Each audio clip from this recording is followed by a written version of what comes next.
Hello guys, it is showtime, our new show here on Natural Selection 2, pretty much about everything related to the game and also more specifically about competitive talk about this game, about the state of the game, what is going on in the scene and what is happening here.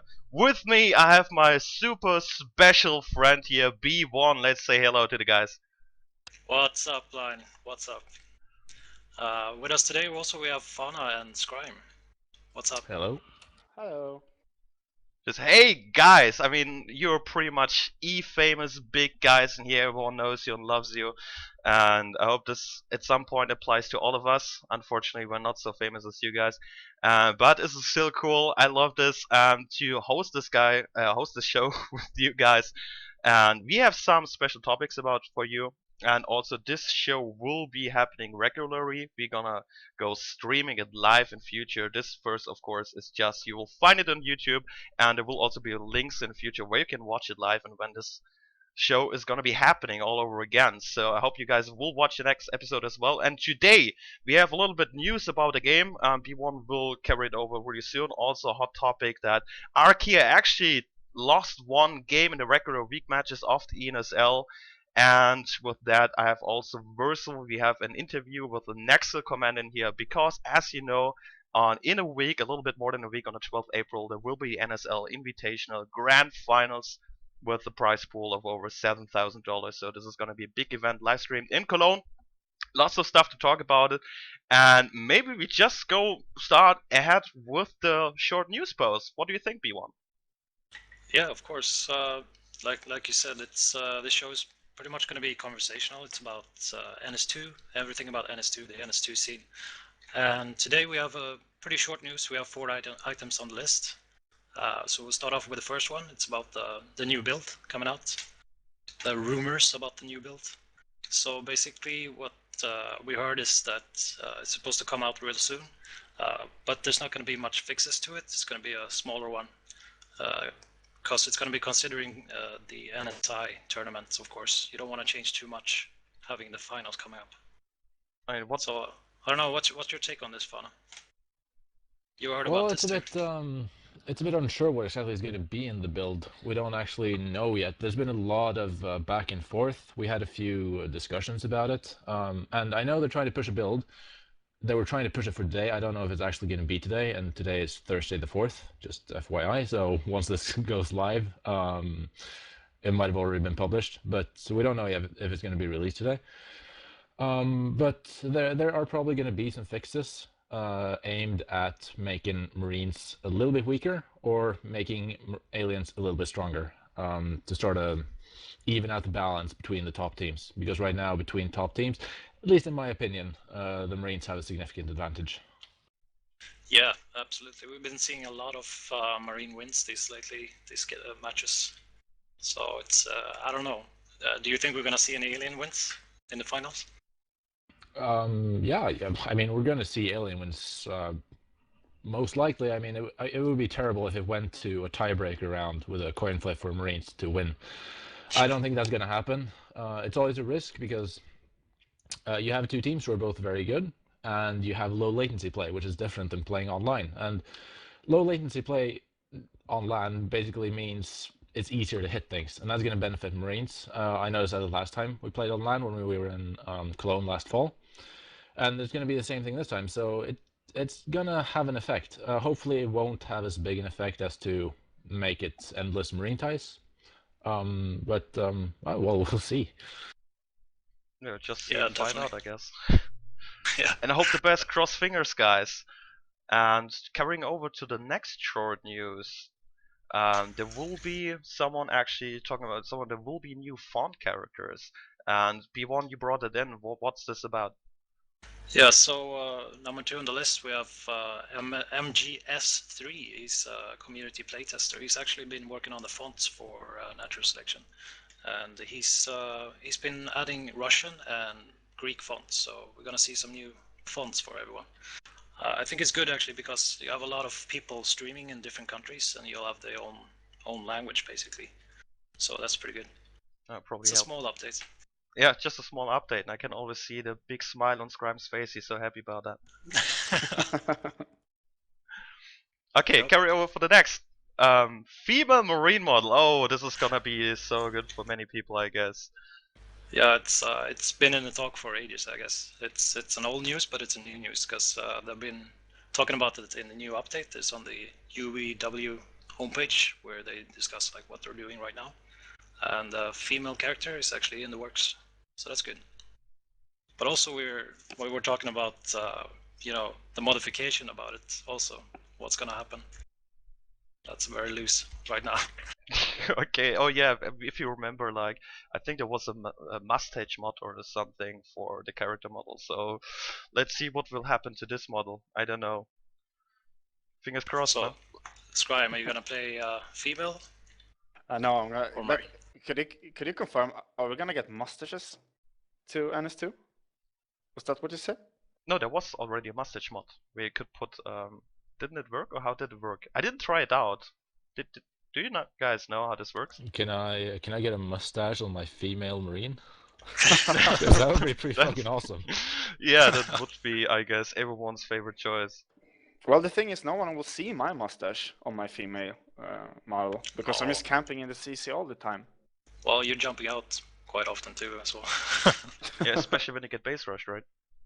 Especially mod then. so you can get a mustache on your CC. No, that would be awesome as well. That'd be nice. All right, so So, looking yeah, looking let's ahead for this let's feature. move on to the next one. On the Actually, next I one. want to say a quick thing about this because female marine model. This is, I mean, it's an interesting thing, but it also has some concerns because obviously the physique of a female and the male is different, and even more so in computer games where, well, 99% of the time the female model is going to be pretty scrawny with hips and whatever, and the marine model is going to be muscular, and that creates some problems because that makes the female marine or the female model usually smaller than the male model. I'm not entirely sure how they're gonna make that work in this game. But if there's a big difference, it's basically gonna be, well, it should be easier or harder to hit one of those things because the one is going to look smaller or bigger than the other. And somehow you got to reconcile that with the hitboxes because you can't have different size hitboxes. Hitboxes have to be the same. Otherwise, it's going to be completely crazy. So well, I don't know how they. I hope they figure out some way to do this and make it fair, but I'm worried. That's a good point. I mean, if it's a smaller hitbox, I would just run around it and be a smaller target for the lurk spikes. Everybody would pick the female marine model, Yeah. obviously. Yeah, well, maybe they'll pimp her out with some bigger armor or something. You know, compensate. Big tits. For sure. Okay, so next on the list we have Nations Cup announced. Well, actually, it's not officially announced yet. I guess it's gonna be soon by Blind on the NSL. So we're looking at maybe in, I don't know, 5 weeks or something. Blind. Exactly. So there's a lot of interest in the Nations Cup. There were already some in NS1 and they were fairly epic. And many people already screaming for one for NS2.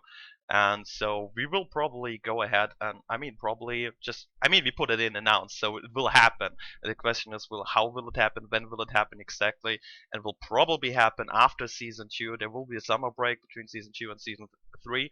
So there's lots of time for some contests in there, and this is gonna be epic, guys. If you don't know what this means you will have like a team America playing versus team Finland versus team Sweden and team Germany and whatnot. And this will be up to the community actually to find their correct leaders who will form up a team. Basically, no admin can do that for them, so it should be community effort, and we're gonna have to get them all on board who are interested. And since there's so many national teams, I think this will be fairly interesting. What do you think, Scrajm? Yeah, I'm already looking forward to facing Team Norway, for instance. I heard Fana is Oh, you're gonna... such a funny guy. Yeah, I heard that's coming up, for instance. So I'm looking forward to that. Yeah. Team Norway. It's gonna be me, and 4 more of me. Yeah. It's gonna be great. I'm gonna Yeah. steamroll everyone. Now they're just gonna fight internally, and then they're gonna rage quit. That's what Actually they're gonna gonna play do. the game. I'm just gonna make loads of forum posts. Mm-hmm. Just sit around and Or argue. make a forum post. Try to find some Norway people. But there are a Pub few notes. Norwegians. I mean, you could put together a Norwegian Nations Cup team, but the problem is it would be the same as NS1. because there's just not enough quality players. So you'd end up just putting together a team just to lose, and nobody's gonna do that. It's boring. Castors, So probably you not. got I NS2. mean, That's one. there was like, I think 5 total Nations Cups in NS1, and we never had a Norwegian team because we could never put together enough decent players to form a team that was worth playing with. And it's the same in NS2. It's just not enough players. But Nations Cups are great fun. I hope this goes through, and I hope a lot of people participate because it's going to be fun watching it. Exactly. The only issues will Yeah. be ping difference and time schedules, but we're gonna handle this as fair as possible, which is So, always a difficult task. To put you on the spot, Blind, who's gonna be in the Nations Cup? Who are you allowing to play? Basically, every team who has enough players and have a leader. So basically, Singapore could play if they wanted to. Exactly, it doesn't matter as long as there's enough Singapore players. As said, the only issue we have is like if Singapore plays against America, there will be, of course, a higher ping, and how you figure out on what server they will play. We have to deal with this kind of stuff, of course, but I will not block any kind of team of the world just because they're a little bit far off than the other ones. Yeah. Well, that sounds good. Nice. All right. So yeah, one of the head topics we just scratched it earlier, is that actually, I mean, you guys know there's always in the NSL seasons regular week matches, and right up to pretty shortly, Arkia never gave a single round to any team over in so many matches, and now in week 3 match versus Quoxy, it happened. And what exactly happened there, Scrajm? Well, there was a reason the games weren't streamed, Blind. Yeah, that's why. Tell me, it wasn't streamed. I don't know what happened, so you have to tell us. If it wasn't streamed, it never happened. Can you tell us the match? Well, from the start, what happened? Well, Fana, could you help me here? Because was it which map was it actually? Because We'll help you with what? We didn't play. What's going on? yeah, What it is has to this? be some Freudian slip or something like that. Because I don't remember even me playing Proof. this. Well, No I can proof. tell you that it's not entirely correct what Blind is saying. I mean, we had a long string of games where we didn't lose any rounds. I think we always made it to 20, or maybe we made it just past 20, but we did actually lose 2 rounds in the what was it, the qualifier for the Cologne event. Yeah, we did. Yeah, Yeah, but not in the regular week matches. I said in Yeah, regular yeah, week but matches you I never mean, lost. oh yeah. Well, then you're right. But in general, we have lost some rounds lately. Against Quoxy, of course, it's extra special because it's Quoxy. I mean, they're a decent team, but they're not part of the teams we would usually expect to lose rounds against. And I mean, we lost a round because they played cleverly. And this is something you always have to be very careful with when you're playing teams that, well, know they don't really have a chance of winning rounds if they play normally, so they try to cheat. And that's what they did. They cheated us, and we weren't properly prepared for it, and we got punished for it. Now I remember. They did a shotgun rush against us. Yup. And we haven't been practicing against shotgun rushes for a long time. I remember we lost a game against Mercury. On Tram, yeah, I remember. Yeah, on Tram, yeah. Final round. But for some reason, I thought like that was an one-time event, and then Quexy did it against us again. Not again, but they did it against us as well. And after that, I realized, okay, this might start happening now. But they actually tried it both Marine rounds against us, and the second round we were expecting it, and now we could deal with it. But yeah, they just took us by surprise. So we haven't been practicing, and we didn't know who should do what and how to position ourselves and like that. We hadn't been talking through it for a long time. It just fell off the map. So basically, what they did, they researched shotguns in their base and just walked 5 Marines outside of our base, built an armory, got shotguns, and then just walked in, and they just rough stomped us because we basically didn't know how to respond to it. It's not. You're kind of simplifying things there. I'm going to go through it so that the listeners actually know what happened, because, no offense, bro, that didn't tell them anything.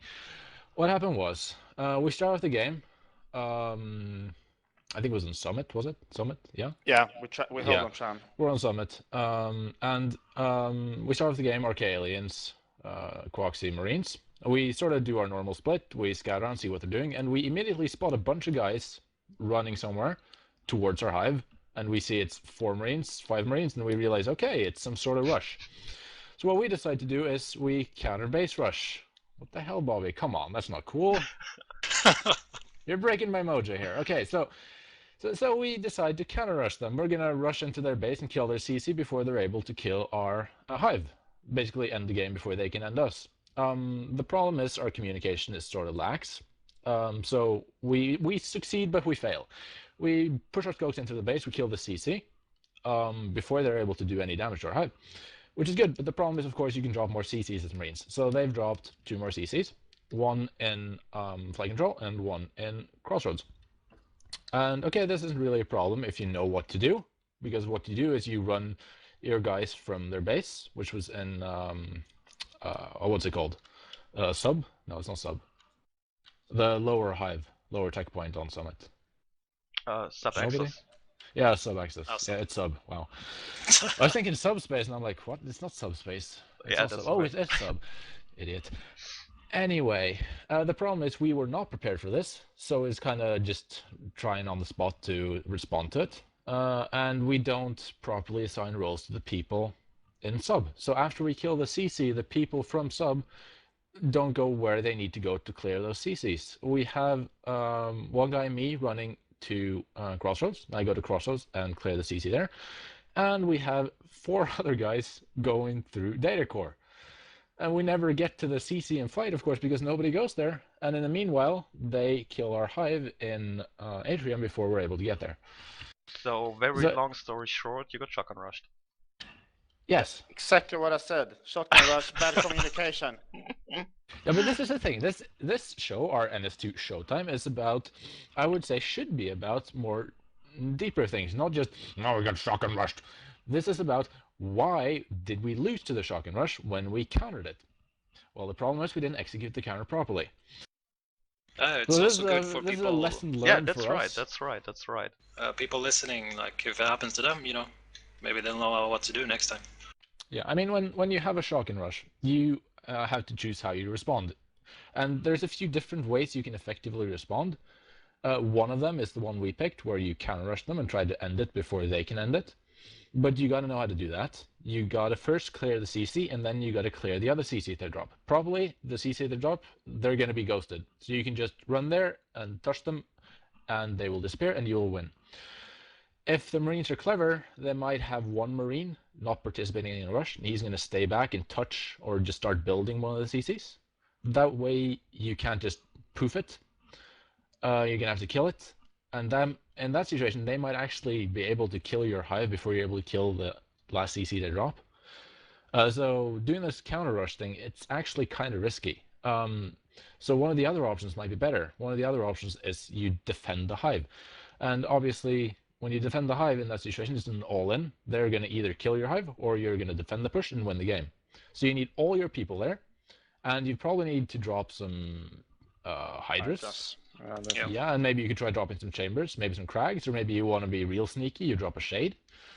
Something like that. There's a lot of different ways you can do this, but when you do it, you got to do it properly, and you got to fully commit to one thing. I mean, you can't do half and half. You can't have half your team defending and half your team rushing. Well, that's right. If you do that, then you're going to lose every time.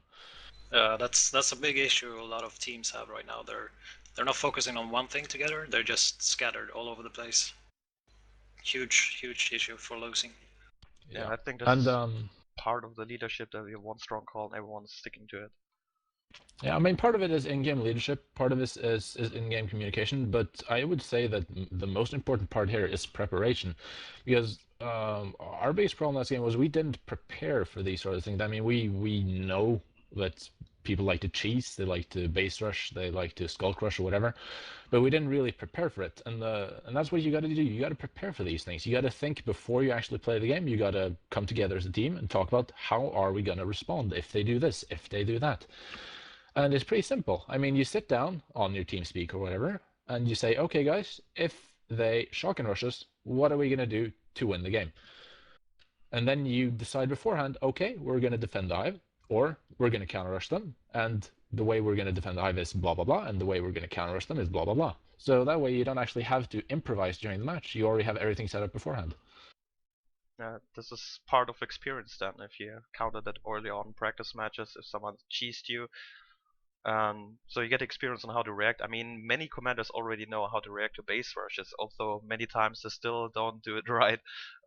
Because you got the experience, if you get base rush 10 times, on 11th time you're a little bit better prepared, and that's basically, well, the idea. And shotgun rush didn't happen so often. I mean, I only saw 3 shotgun rushes in the whole official matches so far. Yeah, it's pretty rare. I mean, the alien cheese is a lot more common than the marine cheese. The alien cheese is basically a skull crush to the marine base, try to take down the CC. That's a lot more common. And of course, Quoxy went all in with the cheese. Both alien rounds, they tried to rush that CC down. Both marine rounds, they tried to shotgun rushes. Oh, That was fun games, definitely. Yeah, talking about the cheese, there was another team just 1 week before who tried to cheese you a little bit.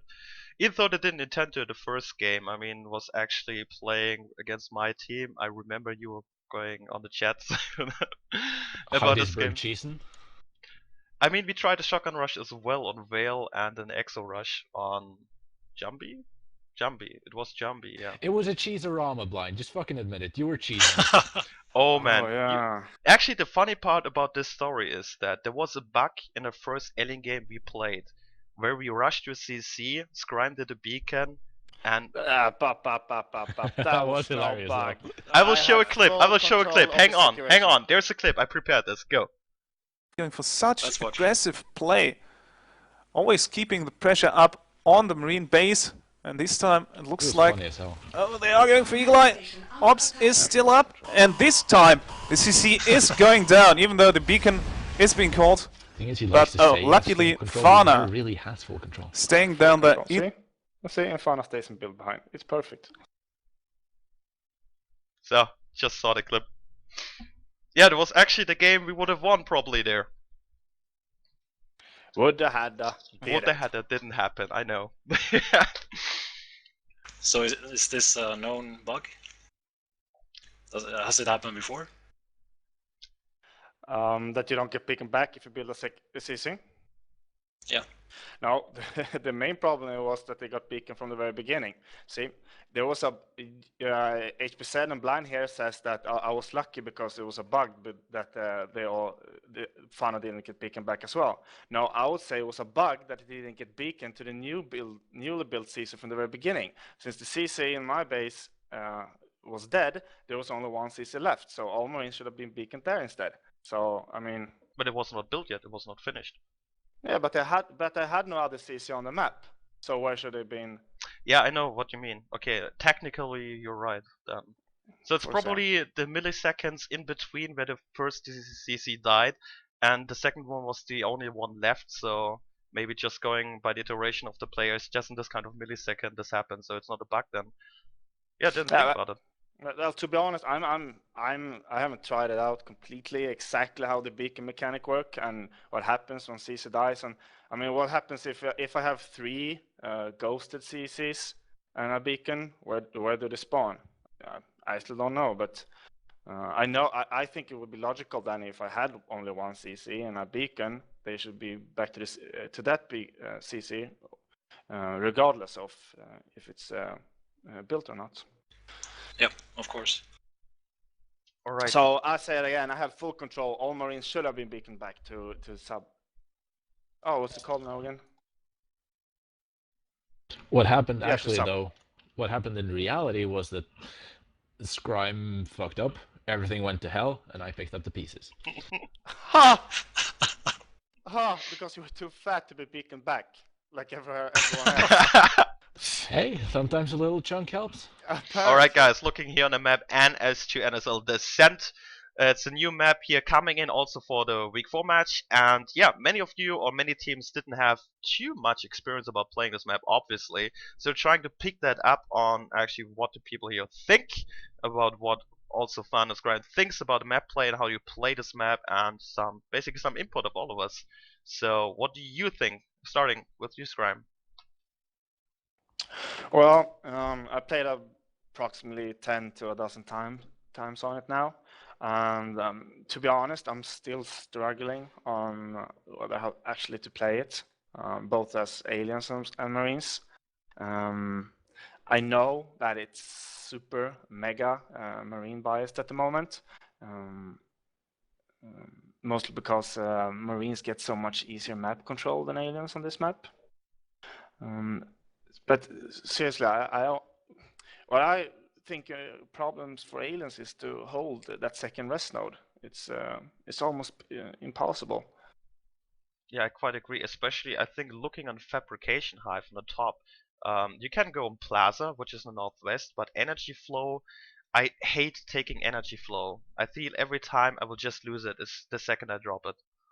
Yeah, because if you spawn in Fab, for instance, versus drone, you actually have to spawn towards the Marines, and I feel that's rough. You don't want to expand towards the Marines if you can avoid it. Plaza, for instance, are therefore much easier to hold. But even if you expand from Plaza into launch, it's still getting rough, you know. I mean, what would you suggest on a standard strategy for Marines? Like, I mean, you have of course everything like upgrades of phase gates and talking about the big map. I mean, personally, I figured out I prefer phase gates, and there's some really good spots. Talking about energy flow where you can cut down Fabri Hive or the East Hive, which how's it called? Monorail or something? Yeah, on this size monorail. Yep. Yeah, there's I think some general good spots I really love to take as with the phase gate, but I don't know. Is there any other strategies which you worked out? Yeah, the thing is, on this map, I think gorge channels are gonna be king. The problem is though, at the moment, at this patch, at this date, when I'm talking, gorge channels are just way too expensive to ever been used, because we tried it to get gorge channels up on this map. The problem is though that if you try to do that, the hive gets so delayed. So when you actually get the second hive up and get phase and everything, the Marines are so out-teched already. They got phase gated up. They got armor 2 weapons too, and they probably got jetpacks coming, which means you're set so far behind. But the rumor says that the new balance gorge channels are going to be cheaper, and I actually think that this, which seems to be a minor thing, can actually change how this map is played entirely. That's why I would like to see how this map plays out before on the new patch, and I think it could be good then. But at the moment, it's very, very difficult to play, and to be honest, it's not that fun either. Well, the main point here is that, I mean, it's a big map. Travel distances are the key here. And I mean, you'd think that travel distances would be the biggest problems for the Marines. Nope. So you want phase gates to sort of counteract the travel distances.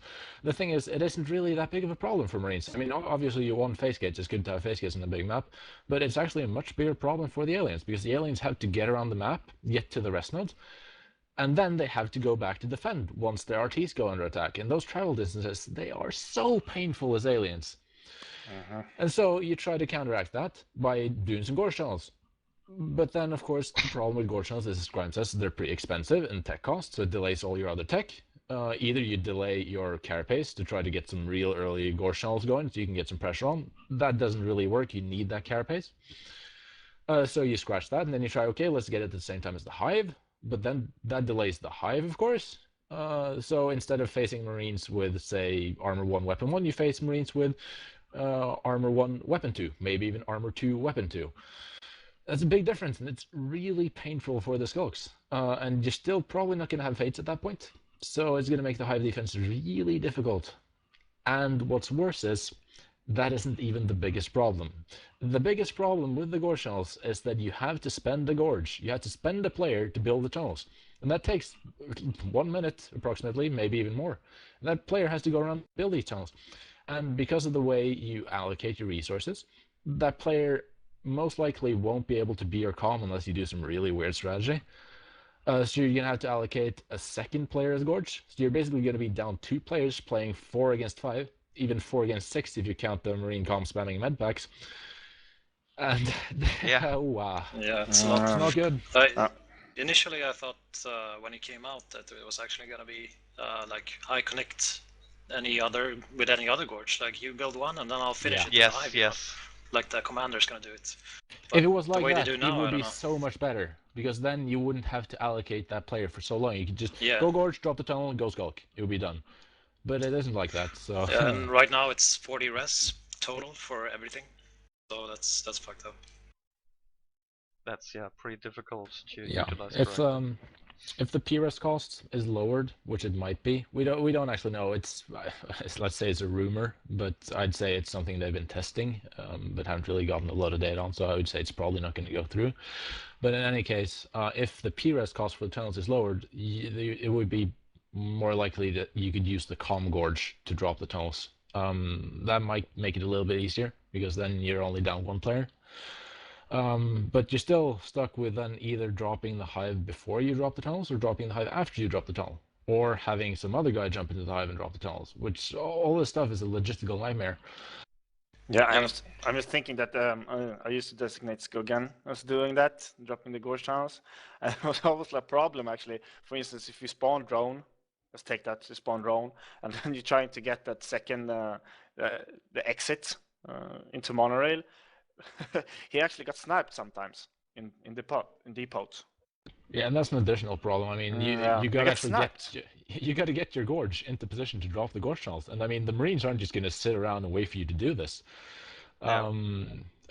Most of the time they're going to be ready for the hive drop. They know when you're going to drop the hive, and they're going to send some dudes there. And if those dudes get there before your gorge, well, okay, you're stuck. You can't do anything. You have to wait to clear that position, and suddenly you lose another 30, maybe even more seconds before you're able to clear the position. Maybe you can't even clear the position.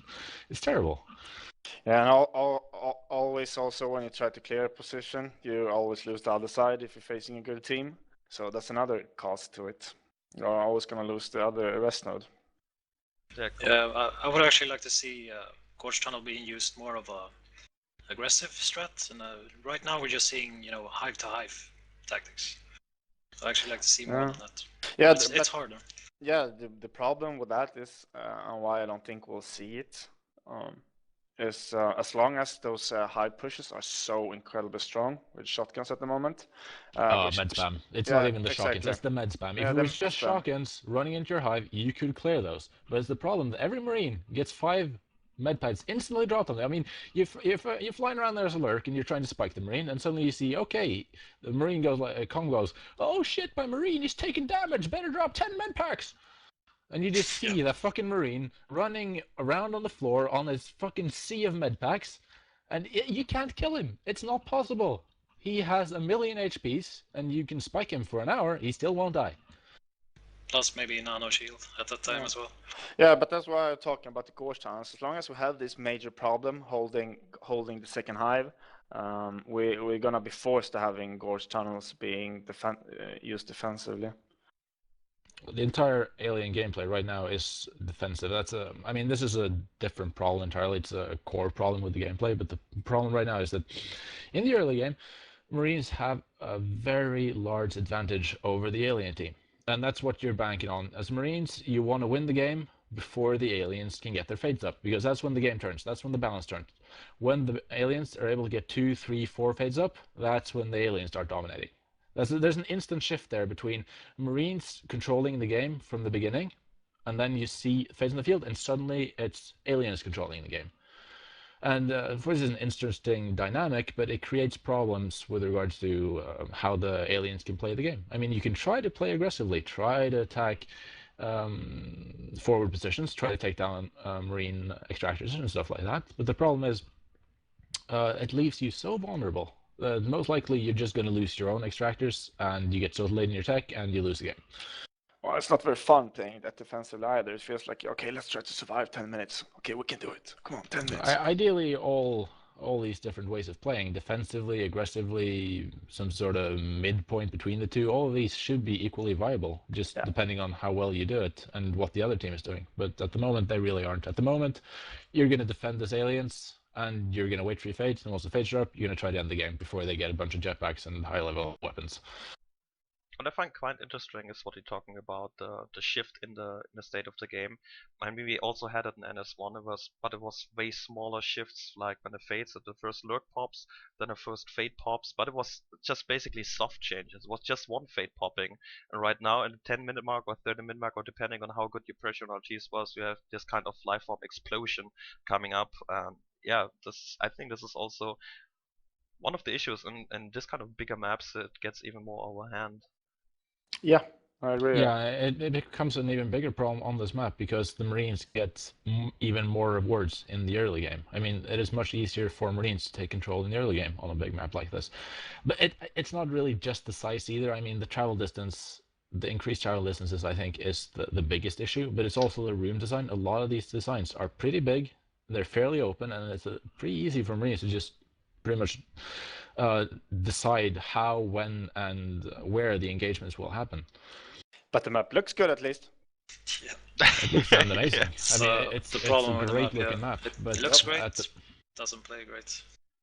yeah, but it's tough to say though. I mean, it could play great if some changes were made to the game or to the map, rather. But at the moment, I think it's problematic map to play. Yeah, but don't get me wrong. I mean, of course, it's probably going to play great on public, like 24 players or whatever, you know. But on a 6 versus 6 competitive play, not so much right now. Well, I have to honestly say I still like playing this map even on 6v6, but much less than the other maps because it has this kind of issues on aliens. I wanna end this game as soon as possible. Usually, I mean, if you're in the back and I don't want to fight it out as aliens because I hate playing aliens on this map especially. Oh, don't get me wrong. I love playing Marine on this map. Oh well, yeah. Of course, I like playing Marines on this map. You win. Yeah. What about this? What's it called? The water tunnel, water treatments. Water treatment. Water Yeah, treatment. let's talk about this the locations big of it. area That's fine. that's like no use of anything. Why is that there? I don't know. Well, Go ahead. It's an interesting design. It's something that's not usual in NS1 or NS2 maps. It's like a multi layer. There's a lot of that in this map actually. Several levels. Usually most NS1 and NS2 maps are one level or sort of level shifting between rooms. But this has several rooms with several levels in each room, and water treatment is one of those rooms. And I mean, you'd think this might be interesting to try out to see if it makes some interesting play, but really it's just it's a bit messy. It doesn't really create any interesting opportunities. At least I haven't seen them. It's possible someone might be able to find some interesting uses for it, but right now it just feels messy and there's not a whole lot going on in that room. It's basically a big corridor. I mean, it's a room-sized corridor. From what I've seen, there's one place where you are in the plaza. You go up the escalator. I mean, it's great for Marines for shooting skulks, but also the issue with medpacks there for Commander. I've seen a lot of people complaining about that. Hard to med. A lot of these places. Yeah, that should be true actually. I haven't thought about it, but now I said it, yeah. So yeah, multi-level maps have always been a problem with medpacking because it's a top-down view, and how are you going to distinguish between levels from a top-down view? The answer is you can't. If those levels are on top of each other, you will not be able to see the lower level unless you remove the top level. So I don't really think you can design a level like that in this game unless you're willing to accept that problem, unless you're willing to accept that the commander will not be able to see one level. Yeah, I fully agree. That's exactly the reason why I tell my guys to not go on top in Plaza because I can't met them there. Yeah. Yeah, but I mean, Plaza's fine. That's a okay room, but this water treatment, I haven't seen anything go down there in any game I watched. In Plaza, you just can go on top on the stairs, and you have two different levels. You can be beneath those stairs and on top of it, and I can't met my people there. Well, why would you go on top of treatment? I don't know. Like, ask my players. I told them why. The problem with the water treatment room is that, I mean, it's not just that there's nothing happening in the room. There's not really anything happening around the room either. I mean, you can make an empty room interesting by making it a good position for face gate. So you have sort of a trade-off there. Okay, I can't get anything done in this room. There's no rest node here or tech point or whatever, but it's a good place for face gate. But in this situation, it's not a good place for face gate. Hydro is always going to be a better place for a face gate than water treatment. So why would you ever put a face gate in water treatment? You wouldn't. That's it's a dead room basically. that room. Sometimes you see some ambushes in there, but it's also too big actually to go for that. So it's I think nothing I don't is know. happening. My theory was that the mapper thought it was going to be like this is the place everyone's going to fight, and it's going to be a big ass room. People are going to have exos and nonos and blah blah blah. Well, nothing Looking happened. into your crystal ball there. Okay, I mean, all the maps we had went through several, really lots of iterations until it became better. I'm not talking about Summit, Vale, and all the other maps. It took so long to get them actually good. And I mean, that Descent is actually also pretty fairly new, so let's be fair. There's also, I mean, what would be suggestions, or do we have already some ideas what could be changed on this map specifically, maybe to help improve it? Well, I mean, a lot of this thing is it's not just a problem with the map. Like I said just at the beginning here, I think it's interesting to have a larger size map. In NS1, I love the bigger maps. The problem here is that the gameplay mechanics in this game don't work that well with these larger size maps. So either something has to change with the game or something has to change with the map. I think ideally I'd like to see some changes to the game and to the map. For the map specifically, I mean, these multi-tiered rooms, I don't like it. It doesn't work well with the RTS aspect of the game. And maybe we can't get rid of it because it does look good. It's pretty cool. So maybe we just have to work around it. But one of the things that definitely needs to change on this map is the lack of cover in a lot of central rooms. Hydro is a good example of that. I mean, Hydro is Hydro is the place you want a face gate in every match. In every match you play, you want a face gate there as a Marine because it's a great place to get a face gate. And okay, that's fine enough, but if you're gonna have a room like that, you need to make it alien friendly, to make it hard for Marines to get a face gate there every time. And right now it isn't. Right now, Hydro is a very Marine-friendly room. So the first thing I would like to see changed on this map is to make Hydro more alien-friendly. I have a different idea. I mean, if you talk about a phase gate in Hydro, I prefer the phase gate in Energy Flow personally. Then it's also, I feel it's easier, gives you easy access, blocking down a route, because if you're on Hydro, the aliens can still bypass you through Energy Flow. It's just my personal opinion. Not sure what. Well, I agree with you. Actually, I love Energy Flow. I think it's superb. Same. It's because then you actually get Hydro as well. But of course, it depends on the spawn position. Yeah, that's Hydro. also true. I'm going to tell you too, I also like Energy Flow, but the difference is that Energy Flow is much more alien favored. In Energy Flow, it's actually possible for the aliens to shut down the face gate before it gets split up. That's not really the case in Hydro. In Hydro, if the Marines position themselves correctly, and unless you get swarmed 5 skulks on 2 Marines, you're going to get that face gate up. In Energy Flow, it's not so easy. In Energy Flow, the aliens have a lot more possibilities for ambushing and a lot more possibilities for splitting Marines up and taking them out in one-on-one situations. Yeah, but you're still locked on, like, say Marines get a face gate in Energy Flow, you still have to take this face gate down to get through. I mean, there's no vents to silo or nothing to go around. You're basically locking down the whole monorail side. V1, which spawn positions are you talking about? Sorry, fabrication. Yeah, top high. Oh, so And it Alien also works vice versa. Yeah. So Alien has Fab and Marines drone run. Fab is a pretty nasty spawn point. Yeah. I mean, So I would like to see actually like a vent going through to side. Yeah, it could be nice to have some changes to Energy Flow as well to make it more alien favored. Yeah. So yeah, conclusion on Descent. What do we think? I think that it has potential. It's very. Of course it does. Yes, I think so. But it's gonna take some iterations. But I want to stress what Fana said earlier that, I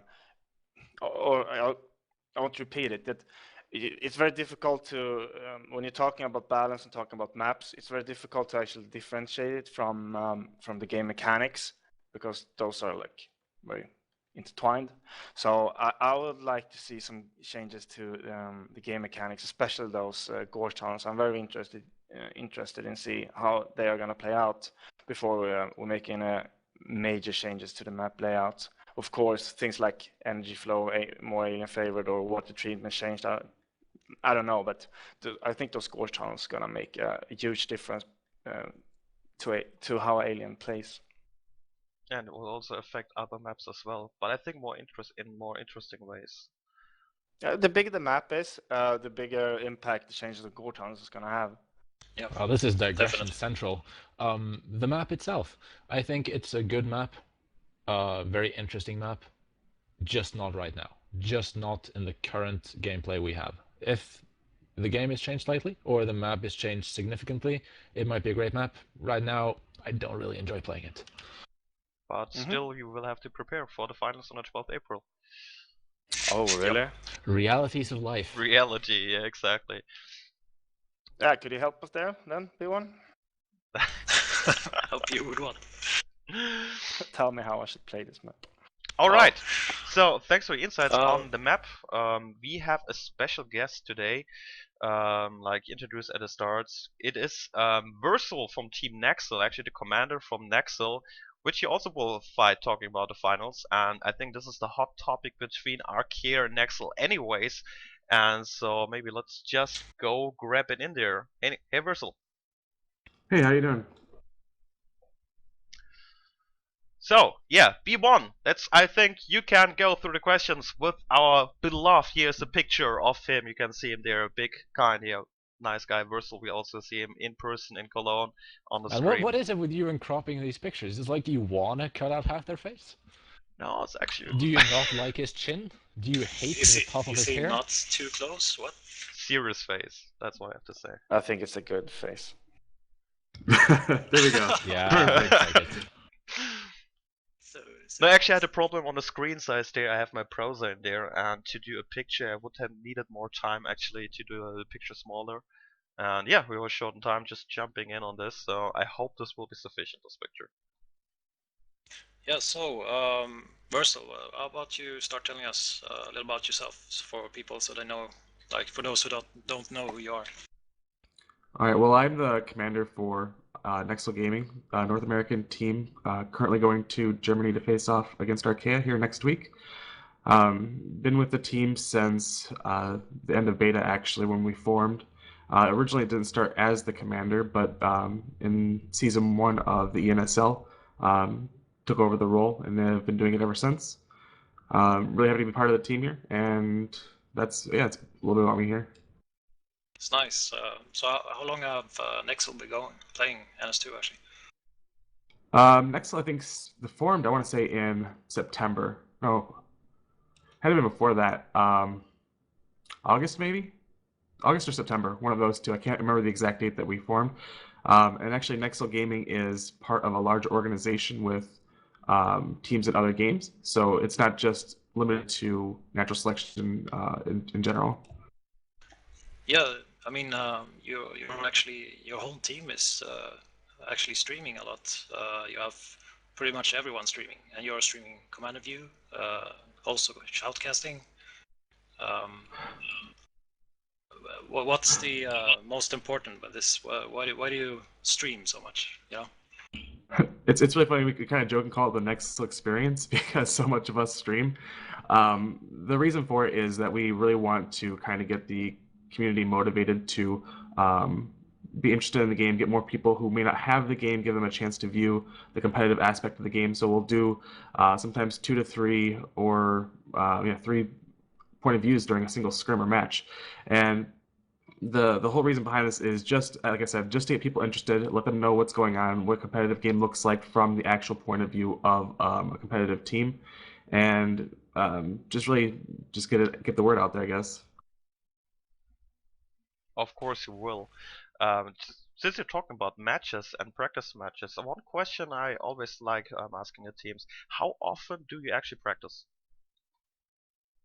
As often as we can.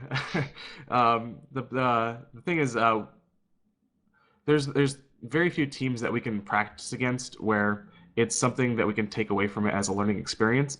And unfortunately, most of the teams that we benefit from practicing against happen to live in Europe, which creates kind of a difficult situation for us because by the time that we're ready to play, 5, 6 Central in the United States, it's already very late for most teams in Europe. So we do the best that we can, try and get on as early as we can. We get up early on weekends to play. And then late nights we try and organize things with people in other teams in the North American scene who we can play against, but unfortunately they're always very busy. And so the times that we can actually practice are limited mostly to other teams' availability, not necessarily our own. Great. So basically, I see you lots of times practice versus European teams. I mean, we've played you too, and I often see you try to practice against the best Europeans, also including those two guys in here, Fana and Scrajm. And what is usually your take when you play against each other? We actually don't play Archaea almost ever, to be honest. It's very, very rare when we play Archaea. I don't know if it's just a scheduling difference or time zones or what, but typically we end up playing teams like Mercury or Godar. Godar regulars. Oh, okay, but then I'm a little bit behind on my information. So, Scrajm, why don't you play Nexzil before you can practice against them? It hasn't been anything like like we decided to do. It's just been like that. I actually ask them every now and then, but it's never been possible because of time difference. I think they play late for us, of course, on the weekdays, and I mean, we go to bed because we work. And on weekends, I usually don't play on Friday and Saturday, and then we only have Sunday left. And then it's NSL instead, so it's like never ever any time for that. I think there's a lot of different events conspiring here. I mean, we'd love to play Nexzil more often, but the problem is some of these things, as Scrajm mentions, but it's also that we haven't been very active lately, to be entirely obvious. Nope. Honest, I mean, we have not been playing a lot. Before the qualifier, we had at least 2 weeks where we didn't really play anything at all, and then we just shaped up in time for the qualifier. And then we had another practice drought just after the qualifier with lots of people going around doing other things. And then there was Easter, and we haven't been playing a lot. So obviously, when we're not playing at all, we're not going to schedule games against Nexzil or anybody else. And then when we actually start playing again, of course, time differences. And we usually play between 7 and 11 CET, and that's usually before Nexzil even start looking for matches. So. Right, that's right about the time that we are starting is when they're stopping. So that's really where the disconnect comes from. And unfortunately, like I would really love to play Archaea more because we really like playing the top tier teams in both North America and Europe. Because you want to play the best of the best, in NS2 to really improve your skill. If you're just playing teams just to get wins, you're not really learning anything. Yeah, there's nothing to say against that for sure. Unless some people always want to get some moral wins so they don't get frustrated. Well, you can always play against Heidelberg Cheesen to get some anti-cheese. Oh yeah, of course, yeah, to get some cheese. Play Quaxi maybe. Try it out.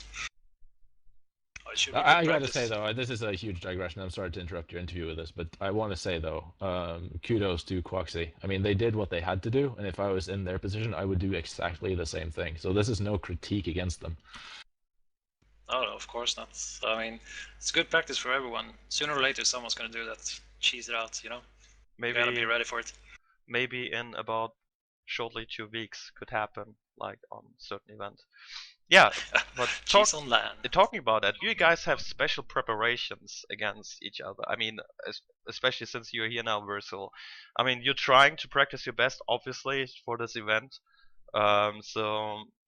Did you set up any kind of more practice schedule or anything? How do you prepare for the event actually? The way we're preparing for the event is just to take our practices very seriously. We've been working a lot on our team coordination and just trying to flesh out our strategies a lot more and be more coordinated in general. As far as practicing for the event itself, what I'm really worried most about is the jet lag and the travel differences here. So we're gonna try and make sure we're just eating healthy, getting on regular sleep schedules, things like that, just so we're not really tired and out of it by the time we get to Germany. Are you gonna cheese us, Virsoul? I'm gonna cheese you every round. All right, thank you. Good to know. That's good news because we're gonna cheese too. So it's gonna be cheese against cheese. Yeah, it'll be a 35-minute event. What a There we go. coincidence! We had cheeseburgers last time. Oh. I heard about the Cheeseburgers this time cheeseburgers. I'm too. looking forward to it. All right. Yeah. So B1. Is there anything else I missed? Yeah, Shoot. not really. Well, so I was talking to Baidu also. You have the tournament coming up. Do you want to talk a little about that? Oh yeah, Good point.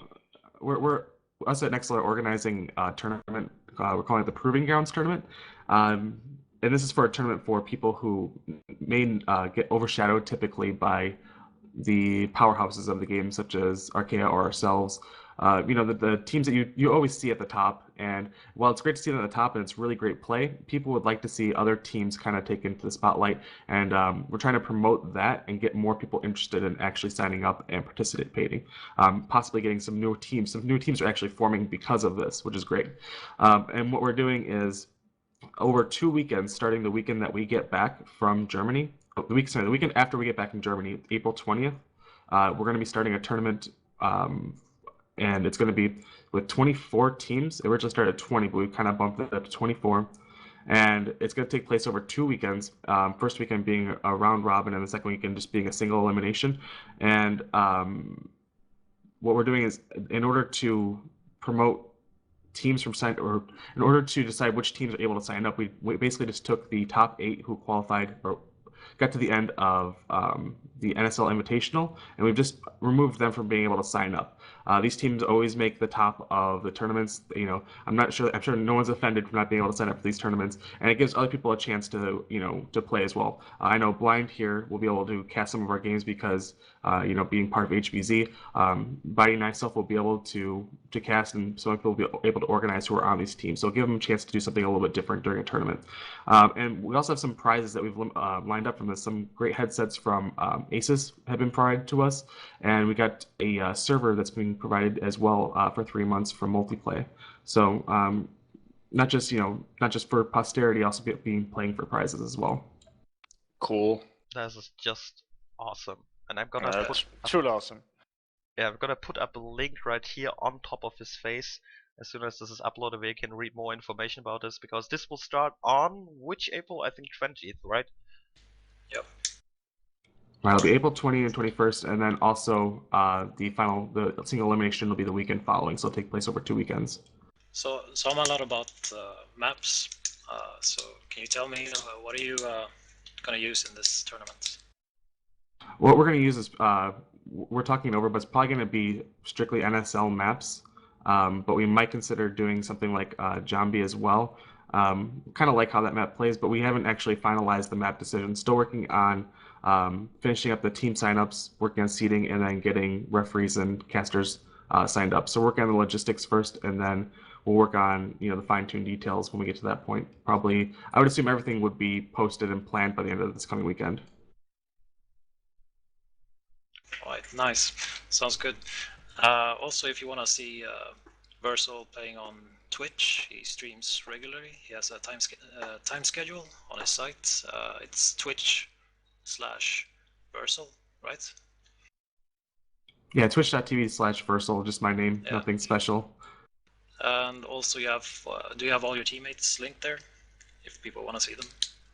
Actually, we have a team page where if you go to my page, or you could probably put a link there to the Nexzil Gaming page, it'll have every one of our streamers listed on that page for both our team, specifically for NS2, and for other teams if you're interested in watching them as well. Alright, great, nice. So thanks, Virsoul. Thanks for your time to come to talk to us. Really nice to hear from you. And Yeah, thanks for having me, guys. looking forward to meet you actually in Cologne. You Oh, that's have awesome. to You're drink gonna some be beer. there? We have to drink, man. We have to drink.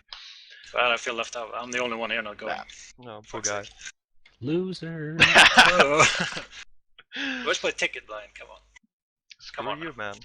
Alright, so another big hot topic, of course, is the upcoming NSL Invitational Grand Finals, which will happen on the 12th April live in Cologne. To explain you guys what is going on, if you don't know it yet, this is the biggest event natural selection which has ever happened so far, with a prize pool over $7,300 in it, sponsored by Unknown Worlds Entertainment and gear by Logitech. And yeah, as said before, this will be played live. This means both teams who are competing in there, Arkia and Nexzil, are actually in Germany. They're playing on a live LAN stage, facing each other directly, being live casted on the stream, on NS2 stream. And this is gonna be, I think, a best of 9 with all the kind of maps there. I'm not sure about the maps, we'll see. But this is gonna be about a 4-hour event, a big long event on this Friday happening. So I hope you guys will definitely tune in, because this is gonna be pretty epic. And yeah, talking about, I mean, already Arkia has already been there, playing against Exertus in the ESL launch tournament finals, and Fana and Scrajm both have been there. I've both met them there.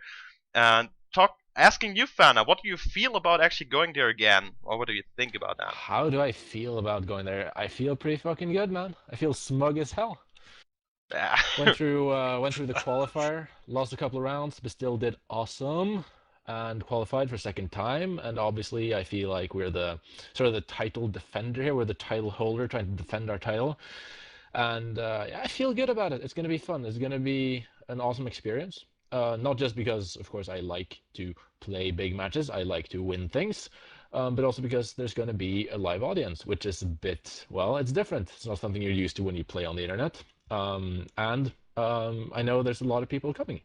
Actually, just random. Guy on, I was playing public, and just randomly this guy says, "Hey, Fana, I'll see you in Cologne." And it's like, hey, cool. There's a lot of that going on, and I really like that, and it's going to be fun meeting all these people and playing against these dirty Americans. The dirty Americans, yeah, talking. I mean, that was the obvious question, as you said. The more tough question, I think, directing to you, Scrajm, will you think that Arkia is going to be a tougher enemy than Exertus last time? You mean if Nix is gonna be a tougher opponent? Nexzil, of course. Well, because I won't be playing myself. Good question. As we talked about earlier, we haven't faced Nexzil for a very, very long time. So I have no idea what their skill level is at the moment. But when we went to play Exertus, I remember we played against each other every day for like 1 month prior to that event. Now I have absolutely no clue how good they are. But I expect them to play at least as good as Exertus did.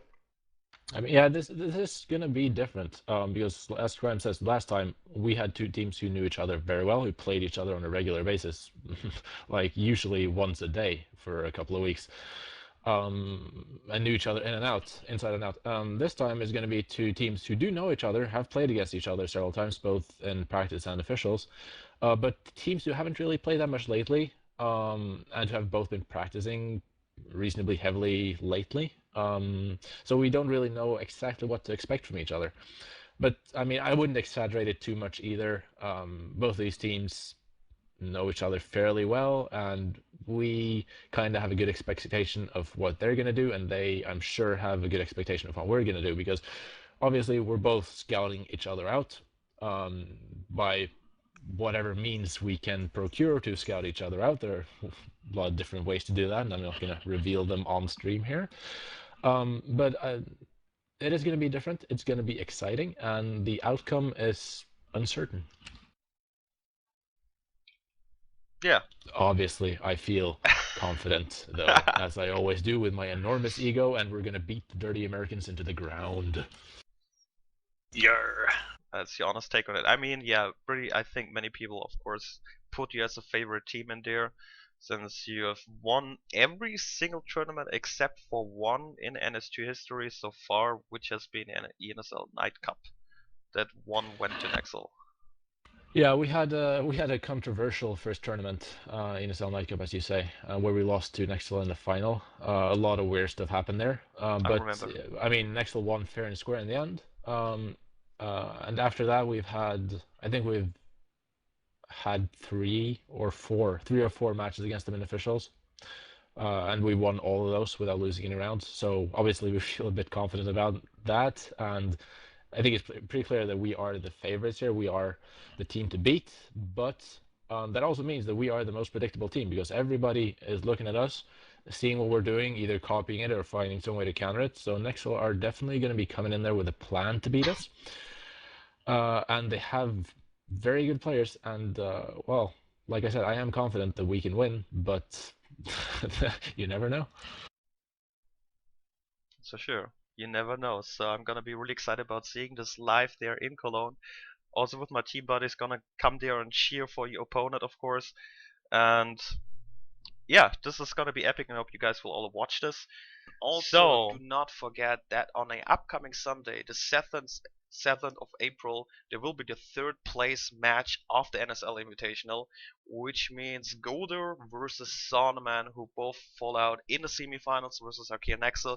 They will fight about the third place, being the third place, also some prize money involved in there. So definitely tune in. It will be streamed live on the Twitch Natural Selection 2 channel, and Wasabi and I will be casting this event, so I hope I will catch you guys later on. And yeah, that's gonna be it for today, Bobby, or is that? Yep, thanks for watching us, guys. You can follow us on Twitter. We have at NS2 SHOWTIME. You can also find us on Steam and NSL. So until next time, this is SHOWTIME.